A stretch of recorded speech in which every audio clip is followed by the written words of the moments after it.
Highgrove House shimmered with light.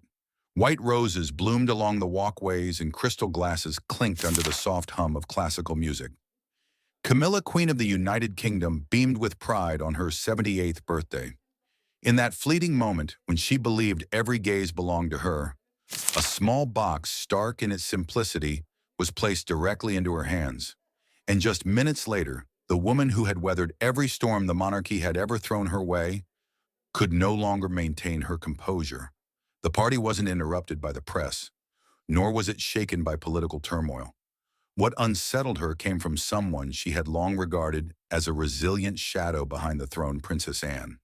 A gift, a sentence, a memory she thought had long been buried, resurfaced like a declaration of war between the two most powerful women in the royal family. What could possibly lie within that modest box that made a queen, one who had survived decades of public storms, tremble in the middle of her own celebration? And why was it that a single look, icy unwavering, from the one woman in the monarchy who never needed a crown, was enough to make a queen lower her head? On June 15, 2025, St. James's Palace shimmered under a soft golden light, reflected from ancient crystal chandeliers. The atmosphere was warm yet steeped in the regal solemnity that defines the royal family. It was the 75th birthday of Princess Anne, a woman whose silver hair was neatly tied back, her piercing eyes sharp as a blade, yet tempered with unyielding resolve. Standing in the heart of the banquet room, her deep green dress hugging her tall, slender frame, she held a glass of red wine listening to the well wishes of her guests. Prince William and the Princess of Wales, Kate, dressed in elegant attire, radiated warmth and decorum, blending seamlessly into the intimate atmosphere Anne had deliberately crafted. Prince Edward, representing King Charles, rose to speak, his deep voice resonating through the room. "My sister Princess Anne is the embodiment of dedication. She is the standard-bearer of royal tradition, a woman who never bows to adversity." Applause filled the air, accompanied by the delicate clink of crystal glasses. Anne offered a faint smile, but her eyes seemed to drift as if weighing something profound. William, standing beside his aunt, caught a fleeting shadow in her gaze, a rare glimpse of unease in a woman renowned for her steely resolve. Across the city at Windsor Castle, a starkly different scene unfolded. Camera flashes erupted like fireworks, illuminating Queen Camilla's face as she stood at the center of a lavish gala titled "A Night of Wine in Remembrance Charles, the Man of England." Her deep emerald silk gown gleamed under the lights, a small tiara atop her head, proclaiming her authority. The crowd, politicians, film stars, and top journalists swirled around her, their praise for King Charles endless, though the spotlight undeniably belonged to Camilla. She moved through the groups with a confident smile, her eyes glinting with control as if orchestrating a play in which she was the star. But amid the toasts and laughter, a bold reporter, microphone raised high, asked a question that brought the room to a halt. "Your Majesty, today's event coincides with Princess Anne's 75th birthday. Was this merely a coincidence?" Camilla paused, her smile unwavering, but her eyes flashing with a cold edge. She tilted her head, her voice soft yet sharp as a blade cloaked in silk. "I planned this gala a year in advance. Anne's birthday announcement came too late. I couldn't possibly postpone." Though wrapped in politeness, her response ignited a firestorm. Within minutes, headlines flooded social media. "Camilla accidentally steals Princess Anne's birthday spotlight. Royal event controversy, who's the center of attention?" Back at St. James's, news of Camilla's remark reached the guests. The festive air dimmed for a moment. William, clinking glasses with Anne, noticed her hand tighten around her wineglass, her knuckles whitening. Her eyes, usually steadfast and forgiving, flickered with a quiet fury, like a fire smoldering beneath the surface. "Are you all right, Aunt?" William asked, his voice low, laced with concern. Anne turned to him, offering a faint smile that didn't reach her eyes. "Nothing is coincidental in this palace, William," she said softly, her voice as sharp as a sword. "And if it is, it's never harmless." William said nothing, but a chill ran down his spine. Anne's words were more than a comment, they were a warning. A crack had formed not just between Anne and Camilla, but within the very foundation of the monarchy, and William knew a storm was coming. On July 17, 2025, Highgrove House transformed into a dreamlike kingdom, where light and flowers wove together a breathtaking tableau. White and purple roses, meticulously tended, adorned the gardens and corridors. The theme, continuity and grace, shone through every detail, from gleaming silver cutlery that sparkled like stars to ivory silk tablecloths as soft as clouds. Guest diplomats in formal black suits, television stars in shimmering evening gowns moved through the space, exchanging polite smiles and heartfelt toasts. Camilla, in a pearl-hued silk gown that clung to her frame, glided through the crowd with the confidence of a woman accustomed to wielding power. Her hair, perfectly curled, framed a delicate tiara that served as a reminder of her status. Her eyes sparkled under the chandeliers, her smile honed over decades of facing the public. Yet beneath her elegant exterior lay a constant vigilance, as if she were always prepared for a threat in the calculating world of the royals. In the main banquet hall, a long table draped in white silk displayed a dazzling array of gifts, each wrapped in metallic paper and tied with shimmering ribbons. But one slender box stood out for its stark simplicity. Wrapped in crisp white linen unadorned, save for a pale green silk ribbon, it bore a small card with bold, unwavering handwriting. Escorted by Kate, Camilla chose to open this gift in the privacy of a small library, away from the curious eyes of the crowd. As she stepped into the room with its ancient oak bookshelves and soft light from a desk lamp, the air grew heavy. Kate, in an elegant navy gown, followed her eyes, betraying a flicker of tension, as if she sensed something amiss. Camilla lifted the card and read the inscription in black ink, "Happy Birthday." A memory old but true. Anne. A faint smile crossed Camilla's lips, but it vanished as she opened the box. Inside was a black and white photograph framed in simple silver. It captured Camilla 12 years earlier at a lavish wine-soaked party alongside her close friend, Sarah T. Both were laughing, glasses of wine gleaming in their hands, their eyes brimming with the smugness of high society. But what stopped Camilla's heart was the handwritten note in faint silver ink at the photo's corner. "Anne is nothing but an old warhorse who thinks she's still riding into battle." The air in the library froze. Camilla gripped the frame, her fingers trembling, her face drained of color. Her voice, usually steady and commanding, broke, quivering as if strangled. "She never forgets." Kate, standing nearby, remained silent. Her eyes were cold, unsurprised, as if she'd anticipated that this gift was no mere gesture, but a sharp blade cloaked in silk. Camilla turned to Kate, her gaze almost pleading for empathy, searching for an ally in the storm. But all she received was a slight nod, devoid of comfort or warmth. Kate, Camilla said, her voice small but haunted, as if speaking to herself, "What does she want? Does she want to destroy me?" Kate met Camilla's eyes, her gaze icy, her voice calm, but heavy with unspoken weight. "Aunt Anne doesn't destroy anyone." The words, though brief, cut deep into Camilla's pride. She fell silent, her eyes fixed on the photograph where her younger self laughed without a care. In that moment, she was no longer the powerful queen atop the monarchy, but a woman confronting her past, a past she'd tried to bury beneath the glow of the crown. Anne's gift, simple yet sharp as a honed blade, had torn through that veneer, exposing a truth Camilla thought long forgotten. Camilla set the frame on the table, her hands still trembling. She looked out the window where garden light spilled in, but it couldn't dispel the darkness clouding her mind. Kate, still silent, adjusted her dress, her eyes lingering on the photo before she left the room. No words were spoken, but both women understood this gift was more than a reminder. It was a declaration of war wrapped in pristine white linen, marking the start of an unrelenting battle within the royal family. That evening, Highgrove House glowed with the flicker of candles and the gentle strains of a live orchestra. The main hall, filled with distinguished guests in flawless evening gowns and tailored suits, buzzed with excitement as a tribute to Queen Camilla began at 8 p.m. On a large screen at the room's center, carefully curated clips played Camilla warmly, engaging with school children in Cornwall, presenting medals to veterans with a kind smile, standing beside King Charles at state events, her eyes gleaming with pride. Applause followed each clip, mingled with murmurs of admiration. "Simply marvelous," a diplomat whispered to a companion. "She truly is the heart of the modern monarchy." But as a clip of Camilla's recent charity visit faded, the screen flickered. The piano's melodic notes halted, replaced by a harsh buzz. Guests exchanged puzzled glances, their eyes darting to the flustered technical team at the control panel. Before anyone could react, a grainy video clearly shot on a phone appeared on the screen. In it, a younger Camilla, her blonde hair meticulously curled, sat among friends at a lavish wine-soaked party. Glistening red wine glasses caught the light, and laughter rang out thick with the arrogance of the elite.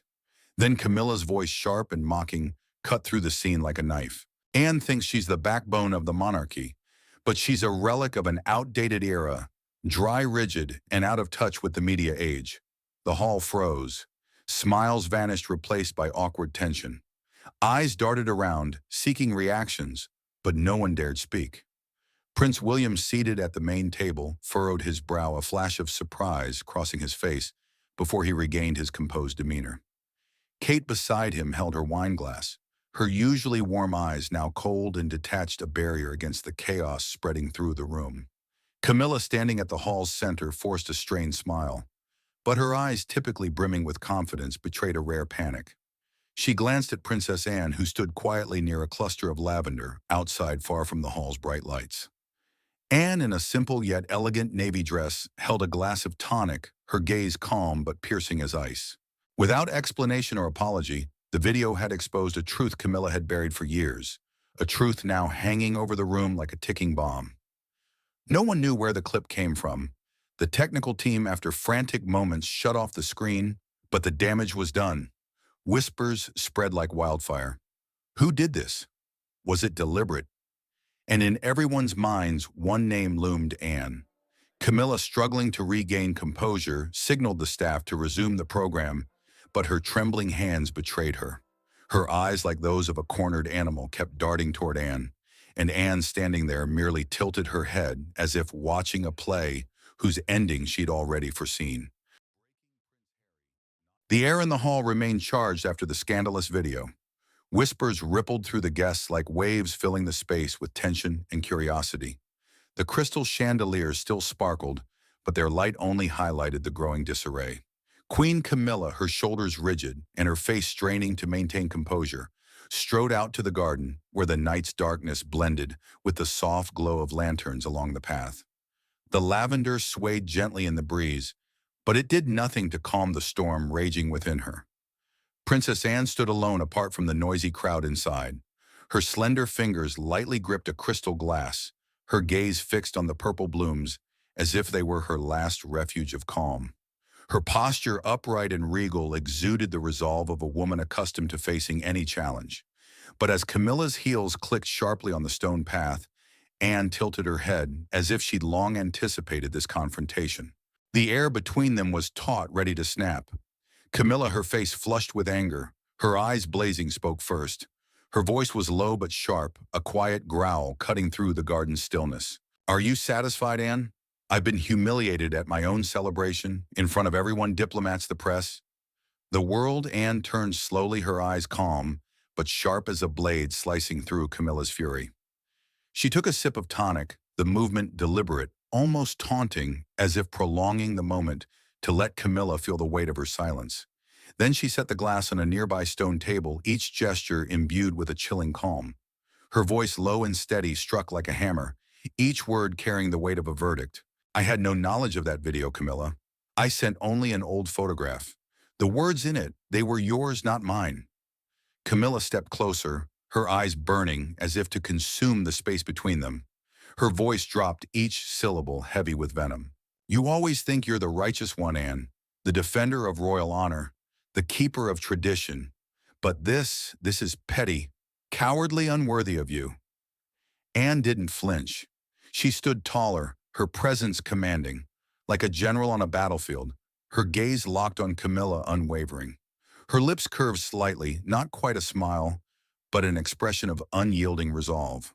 Her voice, low and cold, rang with undeniable truth. "You're mistaken, Camilla. Petty is hosting a lavish gala to steal the spotlight on your sister-in-law's birthday. Petty is thinking words spoken in the dark would stay buried forever. I merely returned what you tried to hide. As for the video, that's not my style." Camilla, her face red, nearly shouted, her voice cracking with desperation and rage. "I am the Queen of England. You have no right to judge me, Anne." "No one does, Anne's faint smile held no warmth, her eyes never leaving Camilla's. She took a single step forward, just enough to make Camilla freeze, as if overwhelmed by Anne's quiet power. Her voice remained even, but its icy edge cut deep into Camilla's pride. In this house, Camilla, I only remind you that the truth always finds its way to the light. The air seemed to stop. The lavender swayed its scent heavy in the tense atmosphere. Onlookers, palace staff behind glass doors, guests peering through the banquet hall windows held their breath. No one dared intervene or speak. This clash between two women, a queen and a princess, was the culmination of years of simmering conflict now erupting like a volcano. Camilla, unable to bear Anne's unflinching gaze, turned and walked away. Her heels struck the stone path, each step heavy, as if carrying an invisible burden. Her stride, once confident, faltered, as though dragging a weight. Anne, unmoving, picked up her tonic, her lips tightening, concealing a spark that had just ignited within her. To those watching, the moment etched itself into memory like a carving in stone. For the first time, Queen Camilla, always untouchable, was forced into a vulnerable position by an opponent who needed neither power nor a throne to assert her strength. And Anne, with her sharp silence and unyielding resolve, became a symbol of an undeniable truth, a standard-bearer for the values she believed the monarchy must uphold. The study at Highgrove House was cloaked in oppressive silence, broken only by the steady ticking of an antique wall clock. Light from a brass desk lamp illuminated Prince William's face, highlighting his pensive features, his eyes heavy with unspoken questions. He sat across from Camilla, his hands clasped tightly on the oak table fingers, gripping as if restraining a storm of emotions. After the scandalous video at the birthday gala, William had requested a private meeting with his stepmother, not to argue or accuse, but to seek a truth he knew deep down would never be simple within these palace walls. Camilla, in a silver-gray silk dress, sat in a velvet-upholstered armchair, striving to maintain her usual calm. But her hands, resting lightly on the armrest, trembled slightly as her eyes met William's piercing gaze. It wasn't the look of a son, but of an heir to the throne, weighing every word and action. He spoke, his voice low, each word laced with a chilling edge, honed by years of navigating duty and loyalty. "Did you really say those things about Aunt Anne?" The question hung in the air, sharp as an invisible blade, cutting through Camilla's usual confidence. She hesitated, her eyes flicking to the clock, as if hoping time could soften the moment's weight. Then she met William's gaze, forcing a smile that couldn't mask her unease. "It's an old story, William," she said, striving for calm. "A night of wine years ago. Who hasn't said something careless in moments like that? You know how those parties are. They make people say things they shouldn't." William didn't respond. He simply looked at her, his gaze neither affirming nor defending. His silence was a stone wall, cold and impenetrable, making Camilla's heart tighten. She, who had mastered every situation with charm and authority, felt a growing chasm between her and William. He wasn't just asking about the video, he was questioning her actions, her impact on the monarchy's image. She pressed on, her voice now tinged with a plea, as if trying to hold on to something slipping away. "You know I didn't mean it, don't you, William? Your Aunt Anne, she always makes things more complicated than they need to be. I only wanted to host a gala to honor your father, nothing more. But Anne thought it was a way to overshadow her celebration. And this is how she punishes me." But William remained silent. His eyes, usually warm and open, now mirrored unspoken disappointment. He didn't argue, didn't comfort, didn't accuse. His silence was sharper than any reproach, and Camilla felt it, a deep cut to her pride. He stood, gave a curt nod, polite but cold, and left the room without another word. The heavy wooden door closed behind him, leaving Camilla alone in the stifling silence, feeling as though the world was slipping from her grasp. Meanwhile, Kate had chosen to avoid Camilla for the rest of the gala. As guests whispered about the video, she moved quietly through the crowd, her smile perfect, but her eyes distant, as if standing outside a battle that wasn't hers. She offered Camilla no glance of reassurance, no words of explanation. In the Rolls-Royce ride back with William, the air was heavy like a storm approaching. Kate, gazing out the window at the fleeting streetlights, finally broke the silence with a single steady sentence. "I don't think Aunt Anne sent that video, but I know why it was played." William turned to his wife, a mix of curiosity and concern in his eyes. Kate's words, though brief, were like a stone dropped into a still lake, stirring ripples of doubt about loyalty within the royal family. Who was behind the video? And more importantly, who truly wanted the truth exposed? William didn't ask further, but a question took root in his mind. Sharp as a thorn, could the monarchy, with its visible cracks, continue to stand? Or were the values of truth, honor, and tradition threatened by those within the family itself? Chapter 6. Palace Aftershocks. The morning after London's sun cast gentle rays through thin clouds, but its light couldn't dispel the feverish atmosphere gripping the media. From prestigious papers like The Times to tabloids like The Sun, headlines screamed Camilla and Anne's bitter clash. A crisis at the top of the monarchy blared, The Guardian. Who's behind the video? Kate and William stay silent, probe Daily Mail. And The Sun went bolder. A divided dynasty's social media erupted like a volcano. Posts, comments, and conspiracy theories spread at lightning speed. Some called the video the royal bombshell, while others hailed Princess Anne as the silent hero for exposing Camilla's true face. Hashtags like Yorkshire Royal Scandal, Year Anne V'd Camilla, and Truth in the palace trended globally, amassing millions of shares and comments. One ex-post read, "Anne didn't just drop a bomb, she set Camilla's stage on fire." Another countered Camilla's "The Queen Anne's just stirring trouble." Love or hate, no one could deny the palace was trembling and the world was watching. To stem the damage, Queen Camilla canceled all public appearances for 2 weeks, retreating to Clarence House, where ancient stone walls couldn't shield her from the media storm. In private rooms, her media advisors worked tirelessly, sweat beading on their brows, as they debated how to restore the Queen's image. A young advisor, eyes bright with ambition, suggested a public speech where Camilla would admit past mistakes and call for unity. The public loves authenticity, he argued passionately. If she shows remorse, they'll forgive her. But a seasoned advisor with silver hair and worried eyes shot back, tapping the table. If she admits anything, it'll only fuel the fire. The public won't forgive easily, they'll tear her apart, and Anne will emerge the victor in their eyes. The meeting room grew tense. Advisors split into two camps, one pushing a bold media campaign to reinforce Camilla's modern, relatable image.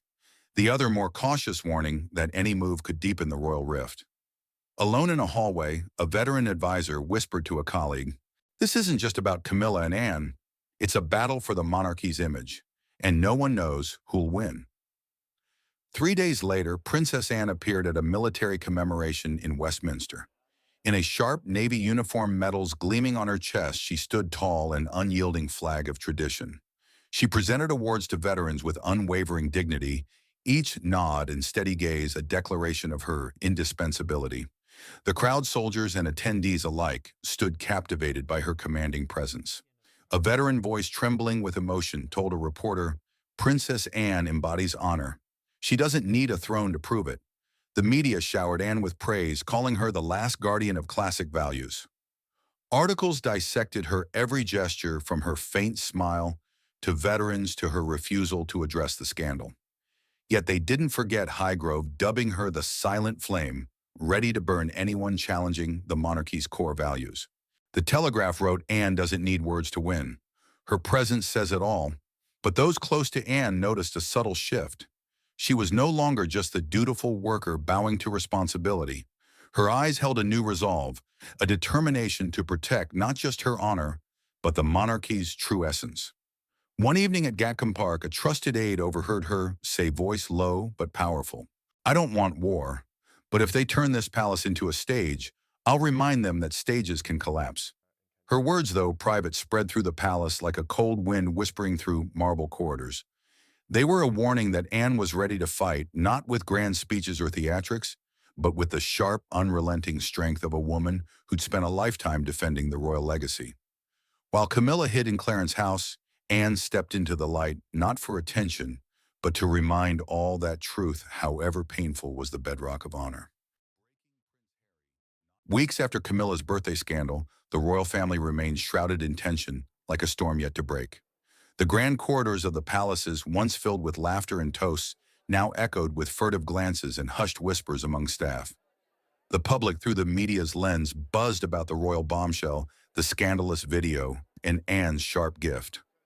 But amid the chaos, a rare moment arrived when Anne agreed to an exclusive interview with a trusted journalist known for her insight and discretion. The sitting room at Gatcombe Park, where Anne met the journalist, was surprisingly modest compared to the grandeur of royal palaces.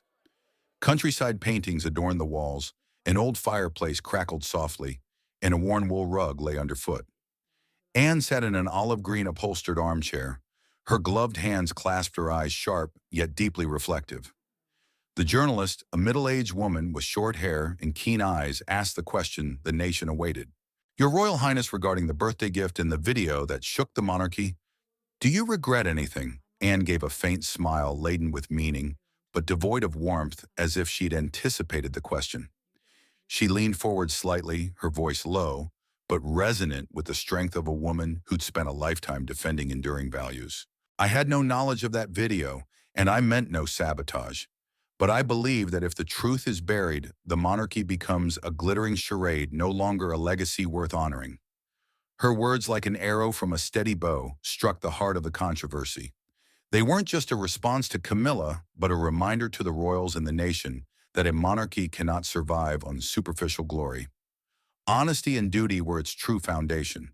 As the journalist scribbled every word, Anne sat back, her gaze drifting to the window, where Gloucestershire's hills stretched under the afternoon's pale light.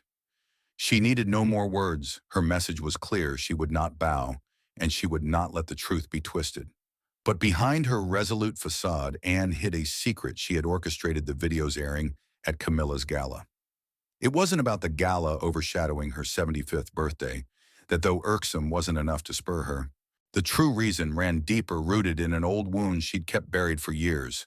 In her early days as Queen, Camilla had publicly diminished Anne's role, calling her an unnecessary heir in a private talk with advisors. Though never public, the words reached Anne through discreet palace channels. To Anne, who devoted her life to the monarchy with unrelenting dedication, those words were an unforgivable insult, a dagger to her pride.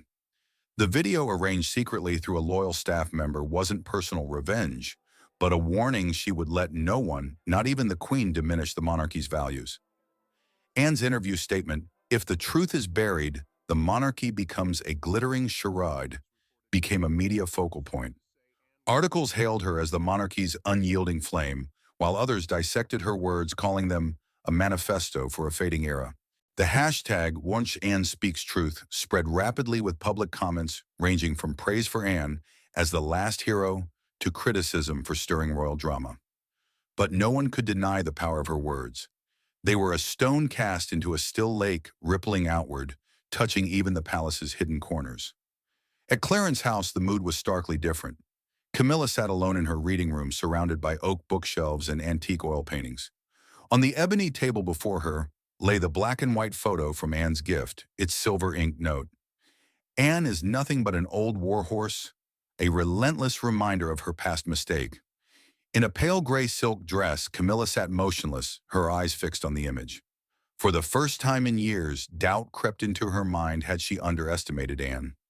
Had her ambition drawn her into a battle she couldn't win? But Camilla wasn't one to admit defeat. She picked up the phone, her voice cold but resolute, as she called her chief media advisor. "Prepare a speech. I'm coming back. And this time, I'll make them remember I'm the Queen." The advisor hesitated, but Camilla allowed no dissent. She stood walking to the window overlooking Clarence House's gardens, where roses bloomed despite the media storm. A new fire kindled within her, not of regret, but of determination. She knew that to hold the throne, she must reshape her image, proving she was not just the Queen, but the leader to guide the monarchy through its tempests. The clash between Camilla and Anne was more than a royal scandal. It became a symbol of a monarchy at a crossroads: tradition versus modernity, truth versus image, loyalty versus betrayal. Prince William and Kate, silent throughout, sent a clear message through their absence from public disputes. They neither sided with Camilla nor openly backed Anne. Their silence declared they wouldn't tolerate self-inflicted wounds within the family. Anne, with her sharp gift and covertly arranged video, had left an indelible mark. She didn't just defend her honor, but posed a larger question: what would the monarchy stand for in this new era? A glittering stage where image trumped all, or a legacy built on truth and duty? Camilla, though wounded, remained determined to solidify her position, whatever the cost. She knew that to win, she must turn this scandal into an opportunity to prove she was not just the queen, but the shaper of the monarchy's future. And somewhere in the grand corridors of the palace, a truth was quietly whispered among staff advisors and witnesses a throne, no matter how strong, cannot stand without truth. But in a world where image and power intertwine, would truth be strong enough to prevail? That question, like a shadow, lingered, awaiting an answer from those who held the royal legacy. What are your thoughts on Princess Anne's actions in secretly arranging the video to expose the truth? And do you think it was an appropriate way to defend her honor and that of the monarchy?